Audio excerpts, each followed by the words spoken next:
Hello friends, this side Gurcharan. तो एक छोटी सी कंपनी है आईटी सेक्टर की, थोड़ा सा उसके बारे में डिस्कस करेंगे हम।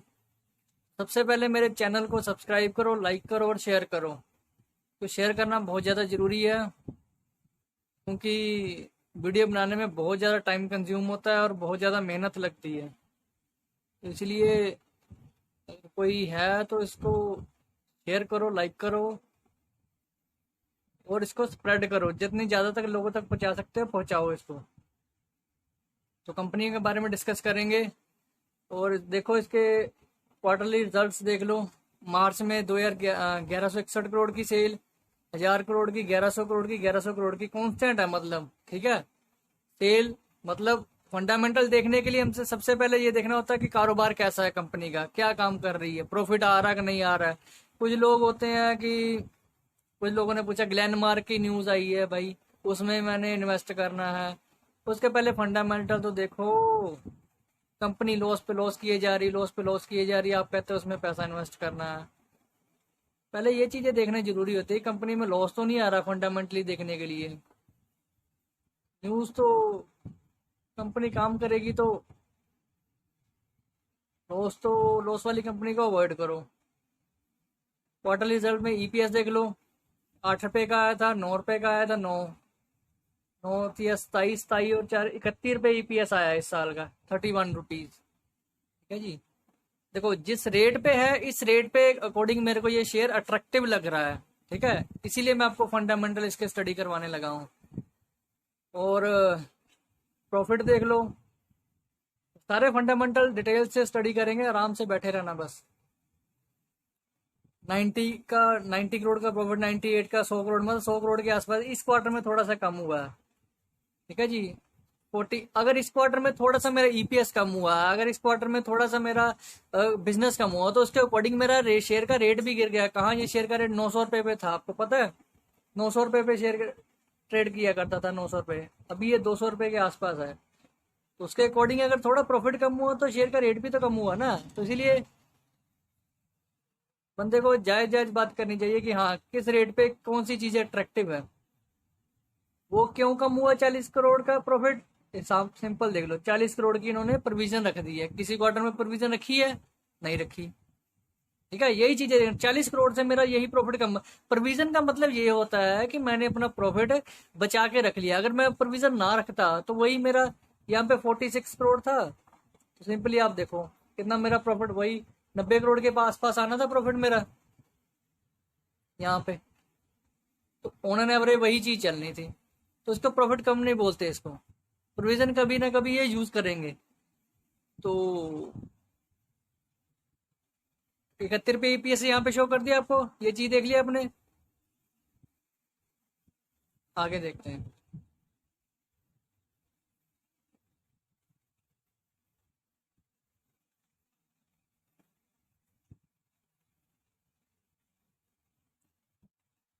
साल का देखो, पूरे साल का 19 20 से पूरा 18 पूरा देखो। सेल देखो हर साल लगभग ग्रो ही कर रही है। 3000 करोड़, 3500 करोड़, 3900 करोड़, 4600 करोड़। ये तो थोड़ी सी कम हुई, 200 करोड़ को इतना बड़ा इम्पैक्ट नहीं है 200 करोड़ के अकॉर्डिंग। ठीक है जी। और फिर आगे देखो, कंपनी प्रॉफिट कर रही है, ग्रो हो रही है। ठीक है, इनके पास बड़े बड़े कॉन्ट्रैक्ट्स भी हैं इनके पास। तो ऐसी ऐसी कंपनी में इन्वेस्ट करना चाहिए। और देखो 314 करोड़ के पास प्रॉफिट, 418, 343, वही 40 करोड़ का अगर प्रोविजन ना रखता तो मेरा यही 400 करोड़ के आसपास प्रॉफिट आना था। कोई इतनी बड़ी दिक्कत वाली बात नहीं है। अगर प्रॉफिट इस साल कम हुआ थोड़ा सा, तो मेरा शेयर का रेट भी तो कम हुआ ना उसके अकॉर्डिंग। ये देखो ईपीएस हर साल देख लो। ईपीएस भी वही 30 के पास, 36 के पास। इस साल 2018 में बढ़ी थी, अब 19 में बढ़ा था, तो अब 31 के पास ईपीएस है। तो लगभग उतना ही लगभग चल रहा है। ठीक है जी। और कंपनी का आप ये देख लो, ये चीज देख लिया आपने। आगे और फंडामेंटल स्टडी करते हैं, आराम से बैठे रहना बस। ये शेयर देख लो। मैंने 1 जून को 205-10 के पास बाय करवाया था। 1 जून को, ये मेरा बुल है चैनल है ये। 202 के पास मैंने बाय करा था। अभी 220-24 चल रहा है। कम से कम वहीं से ही इसने अपने बॉटम से 10% अप दे दिया हुआ है। 220 के पास चल रहा है ये शेयर, तो 202 4 के पास बाय कराया था, 220 के पास 10%, तो 10 दिनों के अंदर ही, मतलब 10-15 दिन के अंदर 10% इसने रिटर्न दे दी है। तो ये मेरा बुल हॉर्स चैनल है और मैंने आपको इसके थ्रू बताया। तो अभी एक और चीज़ देखो, यहाँ पे कंपनी का ये प्रोफाइल देख लो आप, ये सी एंड की कंपनी है और प्रोफाइल देखो इसके, ये काफ़ी अच्छी इनकी वेबसाइट है, इनकी डाटा डोमेन वगैरह, आईटी सेक्टर की कंपनी है ये। इंडस्ट्रीज में देखो कौन कौन सी इंडस्ट्री में डील करती हैं, किन किन इंडस्ट्री के पास, इनके पास रेलवे का सबसे बड़ा ठेका हिटाची रेल का है, जो हिटाची रेल आपको सुना ही होगा आप लोगों ने। टेक्नोलॉजी डेवलपमेंट इनके पास ही है हिटाची रेल की। ऑटो स्पेस एंड डिफेंस के पास इनका काम है, ऑटोमोटिव में काम है इनका, कम्युनिकेशन में काम है, एनर्जी में काम है, जेफिशियल में काम है इनका, इंडस्ट्रियल हैवी इक्विपमेंट में काम है, मेडिकल टेक्नोलॉजी में काम है, माइनिंग में काम है, ऑयल एंड गैस में काम है इनका। तो काफ़ी जगह जगह इन्होंने डाइवर्सिफिकेशन की हुई है अपने काम की। कंपनी के काम का थोड़ा सा पता होना चाहिए। और फिर उसके बाद अब बाकी फंडामेंटल मैं आपको स्टडी करवाता हूँ।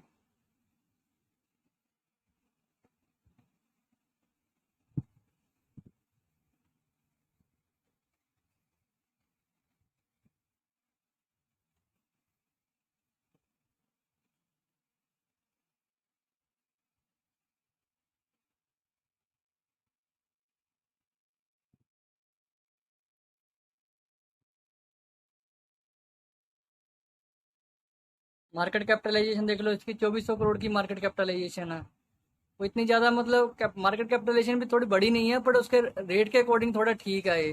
पी रेशियो देख लो, 10 की पी रेशियो, डिविडेंड भी 6 रुपये 80 पैसे का डिविडेंड दे रही कंपनी। बुक वैल्यू इसकी सबसे बड़ी बात है 190 है, तो ये स्टॉक ही अपनी बुक वैल्यू के पास ट्रेड कर रहा है, तो ये अच्छी बात है अपने आप में ही, बुक वैल्यू के पास। ईपीएस देख लो, अर्निंग पर शेयर 22 के पास ऑन एन एवरेज है इसकी हर साल। फेस वैल्यू भी 5 रुपये के पास है इसकी। और बाकी फंडामेंटल देख लो, कंपनी के स्कोर देख लो, 10 में से 4 स्कोर है, excellent, very good, good good company मानी गई है ये, येलो कलर में आ रही है। और वैल्यू वाइज थोड़ी सी अंडर वैल्यूड है ये, अभी 200 रुपये प्राइस चल रहा है, अंडर वैल्यूड है। ग्रोथ ऑन एन एवरेज ठीक चल रही है, क्वालिटी एवरेज है, एफिशिएंसी थोड़ी लेस है। और बाकी एग्जीक्यूटिव समरी देख लो, उसमें सी एंड एज प्रोवाइड क्या लिखा, geophysical engineering design information technology solution and data analytic service in North America, Europe and Asia Pacifics. तो ये अपनी फेयर वैल्यू और बुक वैल्यू के पास ही लगभग ट्रेड कर रहा है। फोरकास्ट 7% हर साल इसकी फोरकास्ट एनुअल बिजनेस में ग्रोथ देखी जा रही है आने वाले टाइम में। डिविडेंड जो है अनस्टेबल टू ट्रैक रिकॉर्ड है इसका। और इसका ये चीज देखो, स्नोफेक एनालिसिस देखो, स्नोफेक एनालिसिस में इन्होंने कमेंट किया हुआ, under valued with excellent balance sheet and पे डिविडेंड। अंडर वैल्यूड है, डिविडेंड पे कर रही है कंपनी, कुछ कंपनी तो डिविडेंड ही नहीं देती हैं, तो ये अच्छी बात है कि डिविडेंड दे रही है कंपनी। मार्केट परफॉर्मेंस देख लो, एक साल के अंदर कम से कम 60% डाउन है ये।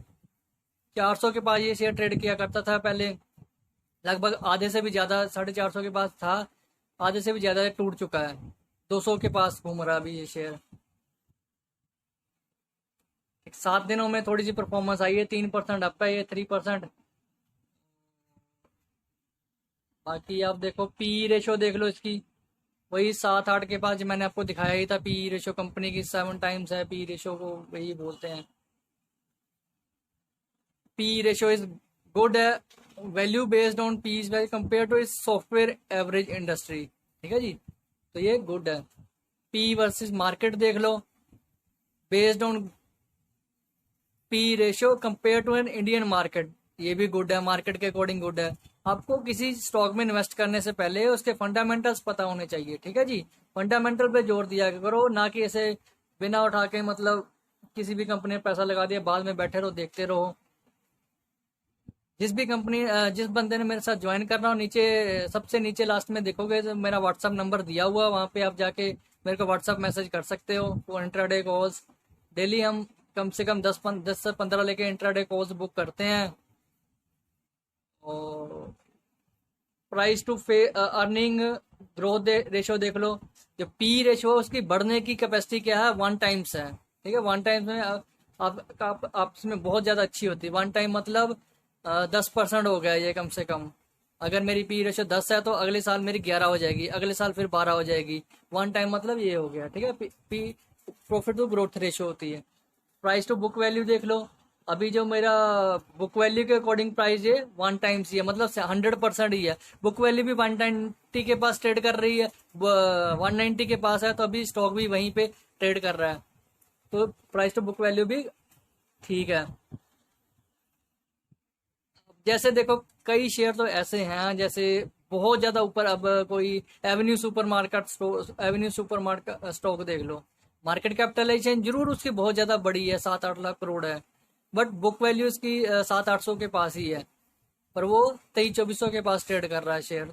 तो ठीक है, उसका अच्छा टाइम है, काम ग्रो कर रहा है, तो कभी का ना कभी वो भी नीचे आएगा, बुक वैल्यू के पास जरूर आएगा अपने। तो अभी ये शेयर आ चुके हैं, तो इसीलिए मैं इन शेयर में इन्वेस्ट करने का आपको राय देता हूँ। आपको फ्यूचर ग्रोथ देख लो, future growth 1 to 3 years based on 17 analyst बोल रहे हैं कि 7% के हिसाब से फ्यूचर ग्रोथ इसकी काफी ज्यादा अच्छी है। मतलब ये कंपनी आपस कमाने के लिए 7%, हर साल 7% के अकॉर्डिंग ये ग्रोथ करती है। जैसे हमारा इन्फ्लेशन रेट होता है, या इकोनॉमी किस रेट से, जीडीपी जो रेट है किस रेट से डेवलप आगे से आगे ग्रो कर रही है हमारी इकोनॉमी, उस अकॉर्डिंग इसको बोलते हैं। जैसे हमारा जीडीपी 4-5% था, वो कम हो के अभी काफी कम हो गया, 3% से भी नीचे आ चुका है। तो इसी अकॉर्डिंग पहले ये ग्रोथ भी देखी जाती है कंपनीज में। ठीक है, तो रेवेन्यू देख लो, 44 बिलियन के पास रेवेन्यू, इसका अर्निंग भी उसके अकॉर्डिंग ये 3.42 बिलियन की अर्निंग कर रही है। और पास्ट में 50 बिलियन के पास एक्सपेक्ट कर रहे हैं, हर साल कंटिन्यू ग्रो करती रहेगी ये company. Earning to revenue growth देख लो, ये बता दिया। फ्यूचर रिटर्न ऑन इक्विटी देख लो, आने वाले टाइम में कितनी फ्यूचर इक्विटी पे कितनी रिटर्न दे सकती है, 13% के अकॉर्डिंग ये मेंशन कर रहे हैं। 13% के पास आने वाले टाइम में ग्रो करेगी कंपनी। जब कंपनी में ग्रोथ होती है तो इसीलिए हमें उन कंपनीज में इन्वेस्ट करना चाहिए। रिटर्न ऑन इक्विटी ये आपको मैंने दिखा दिया। फाइनेंशियल हेल्थ देख लो कंपनी की, देखो एसेट्स इनके पास 25 बिलियन के एसेट्स हैं, तो 11 बिलियन की लाइबिलिटीज भी है। ये लॉन्ग टर्म शॉर्ट टर्म है। लॉन्ग टर्म में देख लो 17 बिलियन के पास एसेट है, तो 5 बिलियन के पास इनकी लाइबिलिटीज है। लाइबिलिटी बहुत ज्यादा कम है इनकी एज पर एसेट्स, तो इसीलिए कंपनी आप आपस में इस कंडीशन में सॉलिड है ये कंपनी। डिविडेंड देख लो, डिविडेंड मतलब 6-7% के पास डिविडेंड दे रही है ये कंपनी। ये कंपनी का प्रोफाइल है, ये मार्केट का है, ये मार्केट का, ये इंडस्ट्री का। तो 6% डिविडेंड दे रही है, बहुत ज्यादा अच्छा है उसके अकॉर्डिंग। ये नोटेबल डिविडेंड है, ये dividend is 6% higher than bottom 25% dividend payer in the industry market. ठीक है जी, ये डिविडेंड बहुत ज्यादा अच्छा दे रही है कंपनी, ये हाई डिविडेंड दे रही है ये। अगर किसी ने रख के बाय भी करना हो, रख के होल्ड करना हो, तो होल्ड भी कर सकता है। Stability of growth of payments देखो, डिविडेंड में स्टेबिलिटी भी है। डिविडेंड आने आने वाले टाइम में 8.6% भी हो सकता है। ठीक है, ये डिविडेंड बढ़ भी सकता है। तो देखो डिविडेंड का रेशो ऊपर ही जा रहा है, डिविडेंड जो है ये देखो ग्राफ ऊपर ही जा रहा है डिविडेंड का। डिविडेंड के अकॉर्डिंग ये कंपनी अच्छी है। और करंट पे आउट टू शेयर होल्डर, अभी ये डिविडेंड में 48% डिविडेंड बांट रही है ये कंपनी। ठीक है, बहुत अच्छी बात है, 48% डिविडेंड कम नहीं होता है। Dividend with reasonability, low pay out, 48% dividend growth, payments are well covered by earning. देखो सबसे बड़ी बात होती है, अगर आपकी जो कॉस्ट है इंटरेस्ट और डिविडेंड अगर अर्निंग से कवर हो रही है, और आप जो कमाई कर रहे हो उसमें से आपको वो डिविडेंड भी आपका खर्चा निकल रहा है, तो ये सबसे अच्छी बात होती है। ये नहीं कंपनी आप लोन उठा के फिर उसमें से डिविडेंड पे करो, तो ये चीजें नहीं देखी जाती। और फ्यूचर पे आउट देखो 48% अभी दे रहे थे ये, और 53% की ये फ्यूचर एक्सपेक्टेशन अपसाइड देख रहे हैं ये आगे 2023 तक। ठीक है जी, ये अच्छी बात है। फ्यूचर आने वाले टाइम में डिविडेंड इन 3 ईयर फोरकास्ट भी कवर्ड बाय 53% पे आउट ये कवर कर सकते हैं। तो मैनेजमेंट के बारे में देख लो, इस कंपनी में However, the company management team and allied shareholder interest, average management है और सीनियर जो इसके सीईओ हैं बोनाप्पू गणेश कृष्णा जी इसके हैं अपने सीईओ हैं। और 10 करोड़ की इनको इनको कंपनसेशन सैलरी मिलती है, 10 करोड़ रुपया कम नहीं होते कंपनी देने वाले, 10 करोड़ रुपया हर साल इनको दे रहे हैं। वेंकटेश चीफ एग्जीक्यूटिव एमडी हैं ये कंपनी के। और इनसाइडर ट्रांजेक्शन देख लो, इनमें 15 जून को इनसाइडर ट्रांजेक्शन हुई थी। सुचित्रा बनप्पू जो इनके ओनर ही होते हैं जो वही करते हैं, 15 जून को उन्होंने बाय किया होगा। देखो सुचित्रा बनप्पू वही है इनके जो सीईओ, कंपनी इस रेट पे प्राइस पे ऊपर बाय कर रही है। ये 42 लाख रुपए के शेयर, इनसाइडर ट्रेडिंग चल रही है। विकास सहगल सबने बाय ही किया ये सब ने। देखो इनसाइडर 31 मई को भी बाय किया। कंपनी शेयर इस रेट पे आकर खुद ही डायरेक्टर ही बाय करवाने लग जाते हैं, इंस्टीट्यूशन से बाय करवाने लग जाते हैं ये ऐसे जब इनका पता है। ओनरशिप ब्रेक डाउन देख लो, पब्लिक कंपनीज के पास 1.4 की हिस्सेदारी पड़ी है, इंडिविजुअल के पास 6.7% पड़ा हुआ है, इंडिविजुअल इनसाइडर के पास। जनरल पब्लिक के पास देख लो 9% की हिस्सेदारी पड़ी हुई है। हेज फंड के पास देखो, सबसे बड़ी बात होती है किसी कंपनी को प्रमोट करने के लिए फंड के पास कितना स्टॉक पड़ा हुआ है। 9% स्टॉक फंड के पास पड़ा हुआ है, ठीक है जी, हेज फंड के पास पड़ा हुआ है।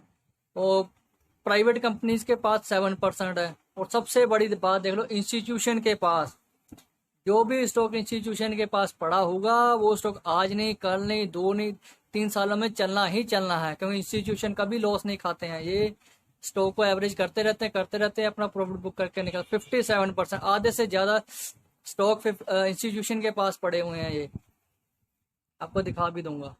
टॉप शेयर होल्डर देख लो, Vineyard Point software private limited के 12% की हिस्सेदारी है। अमांशा कैपिटल के पास 10% की है। मित्सुबिशी के पास 8% की है, और मित्सुबिशी भी अच्छी कंपनी है। इन्फोकैड एंटरप्राइजेज के पास 5%। निप्पॉन एसेट देखो, रिलायंस निप्पॉन के पास भी ये शेयर 5% की हिस्सेदारी पड़ी हुई है। आईसीआईसी प्रूडेंशियल के पास भी 6% की 5% की हिस्सेदारी पड़ी हुई है। फर्स्ट सैनिटरी इन्वेस्टर ऑस्ट्रेलिया के पास ये फॉरेन के इन्वेस्टर है। एफएमसी एलएलसी के पास 4% की हिस्सेदारी पड़ी हुई है। और फिर से सारे फॉरेन ही है। फ्रैंकलिन रिसोर्सेज के पास 4% की है। टी रोवर के पास मतलब आदित्य बिरला सन लाइफ के पास 3% की हिस्सेदारी है। स्टैंडर्ड लाइफ के पास है। Grandeur Peak Global Advisor foreign के पास भी है। एसबीआई लाइफ इंश्योरेंस कंपनी के पास भी 1.7% की हिस्सेदारी पड़ी हुई है। तो ये शेयर अभी नहीं, अभी डाउन पे पीक पे मिला, अभी नहीं चलेंगे तो कभी ना कभी ये चलना ही चलना। लोकेशन देख लो सी एंड की, ये काफी ज्यादा इनकी डाइवर्सिफिकेशन है। माधवपुर पुलिस स्टेशन, ये वो सारे हॉस्पिटल के पास इनकी काफी ज्यादा है। कंपनी की बायोग्राफी आपको पता ही है, आईटी की कंपनी है। Situation data analysis north America Europe Asia.